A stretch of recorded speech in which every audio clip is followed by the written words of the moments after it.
оилаи собитово дар деҳаи сомғори ноҳияи бобоҷон ғафуров нахустин шуда истеҳсоли биогазро дар шароити хона ба роҳ монданд. онҳо мегӯянд дар ивази 50 килограмм порӯи гов дар як шабонарӯз то 4 соат гази аз нигоҳи экологӣ тозаву босифатро мегиранд.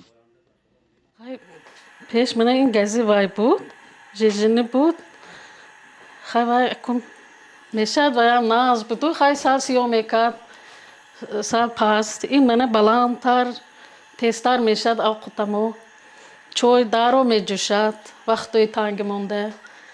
ин хонавода асосан бо кишоварзӣ машғуланд ва хушҳол аз он ҳастанд ки бо ёрии таҷҳизоти нави биодайҷестер акнун вазъи заминдорияшонро низ беҳтар месозанд. ба гуфтаи онҳо барои бетанаффус коркарди он порӯи 2 гов басандагӣ мекунад ва вақти зиёду меҳнати барзиёдро талаб надорад. дар оянда метавонанд бо насби таҷҳизоти иловагӣ барқи ройгон низ бигиранд. 40 рӯз 45 рӯз ба кор ба дар омад. ҳозир мана 10 рӯз истифода бурдосем ҷудо нағз. айнҷи буромдаги ҳам биогазоше оянда барои замин, бионуриша барои замин, коркарди замин, барои баланд бардоштани истеҳсоли зироатҳои кишоварзӣ истифода мебарем. технологияи нав ба хонаводаҳо ва чораовпарварон имкон медиҳад аз сӯхтани ҳезуму дигар маводи сӯхти сердуд даст кашанд ва газеро ба ҷои онҳо истифода баранд ки муҳитро олуда намекунад. занҳо низ аз кори сахти омода кардану хушконидани таппӣ халос мешаванд. маводе ки газ аз он ба даст меояд на парто балки бионурӣ ё нурии табиӣ барои парвариши зироат хоҳад буд.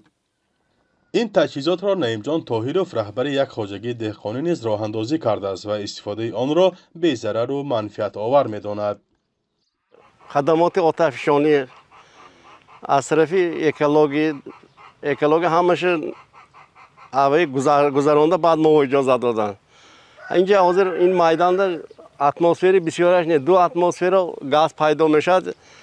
аламин чиз таҷҳизоте ки ҳаст дар давоми 10 сол барои истифодабарӣ кафил додагист ки ҳамон истеҳсолкунанда ҳамина кафилаш 10 сол ягон хел масъалаи зиёнаш нест барои хоҷагиҳо. ҳоло ӯ ният дорад бо даст додани имконият системи истеҳсоли биогази калонҳаҷмро насб намояд. аз ҳамаи системаи хурдаш ҳудуди 15 000 сомонӣ аст ва системаи калонҳаҷми он аз ин нарх фарқи зиёд надорад. ташаббускорони ин лоиҳа азм доранд ки дар дигар манотиқи тоҷикистон низ ин тарҳро роҳандозӣ кунанд ва бо бонкҳои кишвар роҳҳои иқтисодии онро низ баррасӣ намоянд. мо аллакай дар гуногун минтақаҳои тоҷикистон, хатлон, водии рашт ҳафта ҳамин хел таҷҳизотҳоро насб кардем. инҳо ҳамчун қитъаҳои намоишӣ насб карда истодем.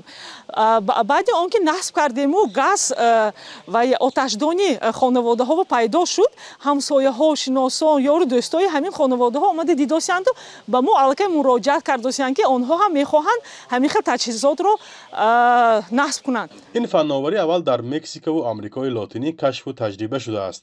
пас он дар кишварҳои ҳинду бангладеш низ дар доираи васеъ истифода шуда ҳамакнун то ба давлатҳои осиёи марказӣ меояд. тоҷикистон дар минтақа барои таҷрибаи ин навгонӣ аввалин хоҳад буд. созмони мо дар ин самт таҷрибаи ғанӣ дорад. дар кишварҳои зиёд дар мисоли бангладеш ин таҷрибаро амалӣ кардааст. бояд якчиро қайд кунам ки таъсири ҳамин ибтикор ба тағйири иқлими тоҷикистон ва дигар кишварҳои осиёи марказӣ хеле муҳим аст.